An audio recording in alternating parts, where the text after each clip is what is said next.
Welcome to the 2020 New Testament Challenge. Today we're in Mark chapter 3. I'd like to talk about two parts here in chapter 3. The first is in verse 13. Here in verse 13, Jesus chose 12 to be apostles. And the word says that they might be with him and that he might send them out to preach and to drive out demons. Notice the progression. He started with be with him before he ever sent them out. We must be before we can ever do. It's not about serving first, but it's about being. We need to be with Jesus first. If we're going to be effective, if we're going to be strong, if we want to be bold or courageous, we first need to be with Jesus. If we're going to be loving and kind and patient, if we're going to be used by Jesus, we first need to be with him before we can ever do those things. Now jump down to verse 20 and 21.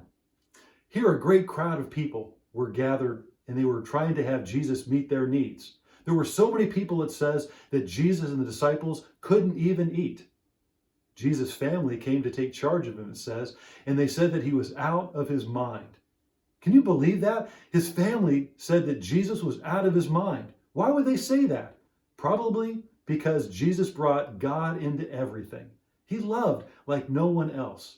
He was so focused more than anyone else. And he was meeting people's needs before his own. He didn't even take time to eat. May that be said of you and me, that we're out of our minds because we're all in.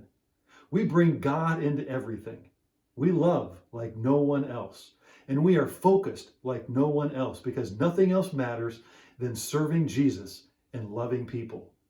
Go back to what the disciples said. They were with Jesus. And they were before the Sanhedrin, and they were speaking boldly. And even though they were ordinary men, the Sanhedrin said that they had noticed that they had been with Jesus. When we have been with Jesus, we too will be different. Thank you for joining the 2020 New Testament Challenge.